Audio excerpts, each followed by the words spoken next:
ये गिड़गिड़ाकर रोकर जब निष्काम अश्रु बहाए जाएंगे तो भगवान तुरंत पकड़ लेते हैं, थाम लेते हैं उस जीव को। ये कितना किया है तुम लोगों ने, ये कोई नहीं बताता। भगवान को पाने के लिए रोना पड़ेगा, रोना पड़ेगा, रोना पड़ेगा। लिख लो, बिना अश्रुओं के नहीं।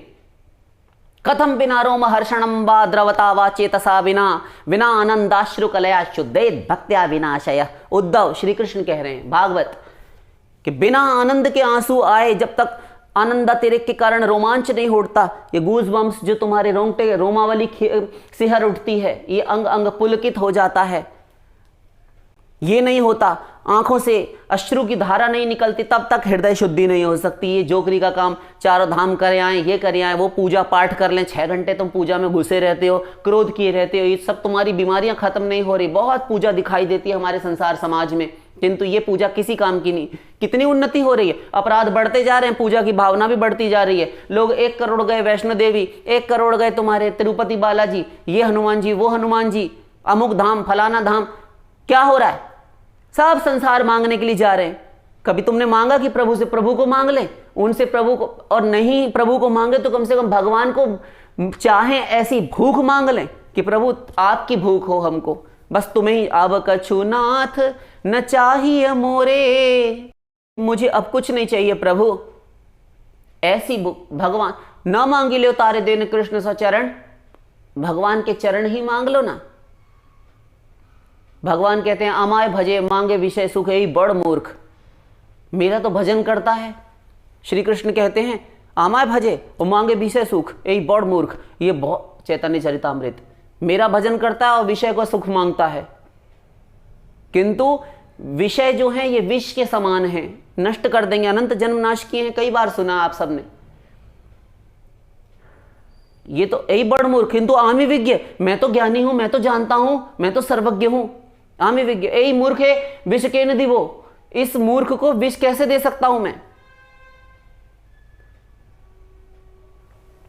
तो स्वचरण दे ही दिया विषय भुलाई। भगवान ने अपने चरण देकर, अपनी भक्ति देकर, अपनी सेवा दास्ता में रखकर उसको विषय भुला दिए। भगवान इसीलिए पहले तो किसी पर कृपा करते नहीं, करते हैं तो कठोर कृपा करते हैं, सब छीन लेते हैं। तम भ्रंशयामि संपद्भ्यो यस्य चेच्छामि अनुग्रहम यस्याहम अनुगृह्णामि हरिष्ये तद्धनम शनैः। भागवत, जिस पर मैं कृपा करता हूं, अनुग्रह करता हूं, करना चाहता हूं, पहले उसे कंगाल बना देता हूं, सब नष्ट कर देता हूं। उसके माँ बाप, बेटा, स्त्री, पति, स्वजन संबंधी, और उसका धन पैसा जो भी कुछ है, उसका मान सम्मान, ये भी। क्या लोग हैं हमारे विश्व में, हमारे संसार में, हमको लग रहा है 2, 4, 5, 10 भी नहीं मिलेंगे जो सब कुछ नष्ट हो जाए और भगवान की कृपा अनुग्रह माने, और जो माने वो विरला होता है। अजी हमारे तो 14 बच्चे थे, 15वां हो गया।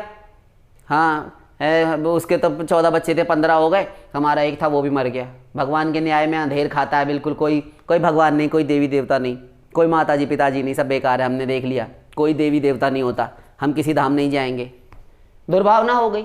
तो संसार में भगवान से अथवा किसी देवी देवता से, किसी धाम, किसी तीर्थ मंदिर से जुड़ेगा, और यदि वो आस्तिक किसी कारण को बाय रीजन है, कोई सकाम भाव से गया है, और यदि उसके प्रारब्धवश ही कुछ अच्छा उसके जीवन में हो जाता है, ध्यान दो, यदि प्रारब्धवश ही कुछ उसको सुख मिल जाता है, पुत्र उत्पत्ति उसकी कृपा से हुआ है, अथवा हमारे गुरुदेव की कृपा आशीर्वाद से, कृपा लेश से हुआ है, यदि ऐसा मानेगा कि ये सांसारिक लाभ हमको उनकी कृपा से हुआ, उनकी कृपा है, आपको तो बहुत प्रॉपर्टी मिल गया जी, सब महाराज जी की, गुरु जी की कृपा है, अरे माता वैष्णो देवी की कृपा है हम पर, अरे बालाजी की कृपा है, सबकी कृपा। किंतु जब बुरे कर्म तुमने किए हुए हैं उसके अनुसार यदि नष्ट होना लिखा है, तो वो नास्तिक एक दिन बनेगा, उसको कोई बचा नहीं सकता।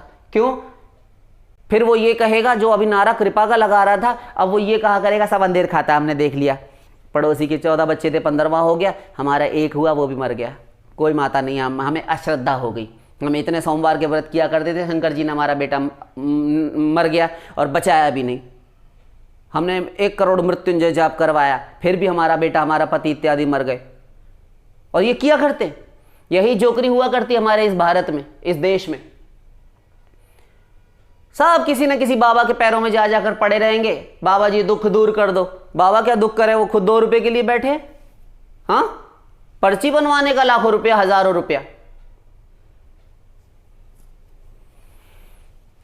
तो नाम अपराध से बचते हुए भगवान का भजन करना चाहिए और सदा सब कालों में सर्वत्र भगवत स्मरण करे, किसी के प्रति निंदा का भाव ना रखे, किसी को छोटा ना माने, सबसे नीचा अपने आप को माने, नाम अपराध कभी नहीं होगा।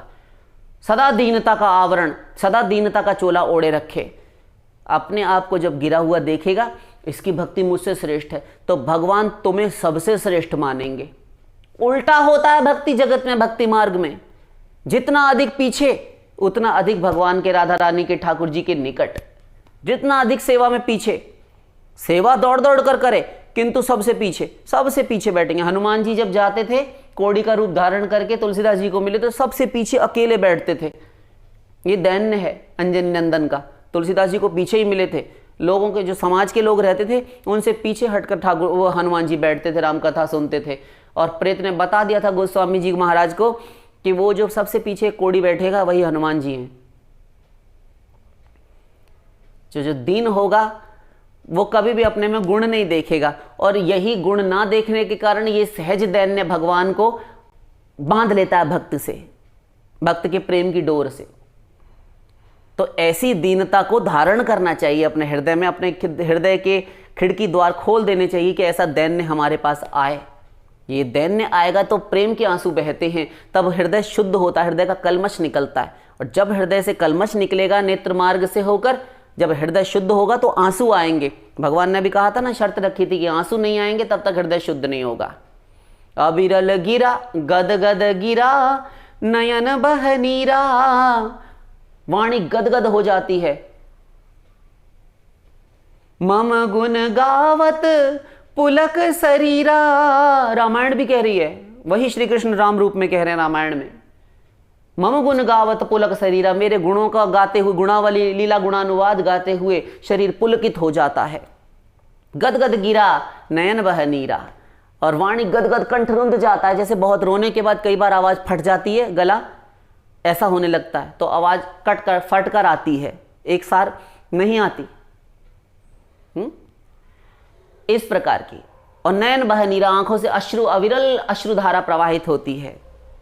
कथम बिना रोम हर्षणम व द्रवता व चेतसा बिना, ये लक्षण यदि नहीं आते तो फिर नहीं। और दीनता होगी तो ये अवश्य आएगा, आंसू जबरदस्त आएगा। यावत पापैस्तु मलिनम हृदयम तावदेव ही, जब गरुड़ पुराण, जब तक पाप से अंतःकरण दूषित प्रदूषित है, अंतःकरण की चित्त वृत्तियां मलिन हैं, आंसू नहीं आ सकता। कठोर हृदय है, और कठोर हृदय में भक्ति नहीं। कठोर हृदय वाला व्यक्ति भक्ति नहीं कर सकता, क्योंकि भाव ही नहीं आएगा उसको। वो स्वयं को श्रेष्ठ ही समझे रखेगा, अहंकार के शिखर से नीचे उतरना नहीं चाहेगा। और भक्ति को प्रेम की और भक्ति को, प्रेम को जल की उपमा दी गई है।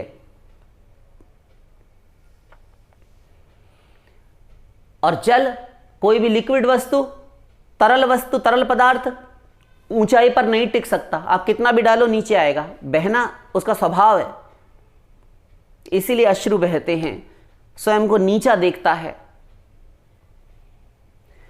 तो स्वयं को यदि सदा दैन्य धारण किए रखता है, दीन बनाकर रखता है, दीन समझता है, दूसरे को सबको श्रेष्ठ समझता है।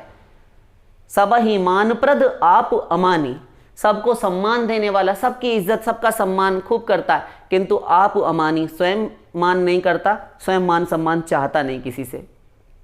इसका अर्थ ये मत लगा लेना कि मिलता ही नहीं उसको, बहुत मिलता है। सब संतों को देखते हो, तुम्हारे गुरुओं को देखते हो, खूब सम्मान कर रहे हैं, लेकिन वो अपने भीतर स्वयं से नहीं सोचता कि मैं इस सम्मान के, इस पद के योग्य हूं। उन्होंने जो प्रणाम किया मैं उसके योग्य हूं, ये नहीं मानता। ये होना चाहिए, तो कभी नाम अपराध नहीं होगा और हम शीघ्र अपना लक्ष्य प्राप्त कर लेंगे, जल्दी जल्दी अपना मार्ग, अपना सफर तय करेंगे। शेष फिर कभी।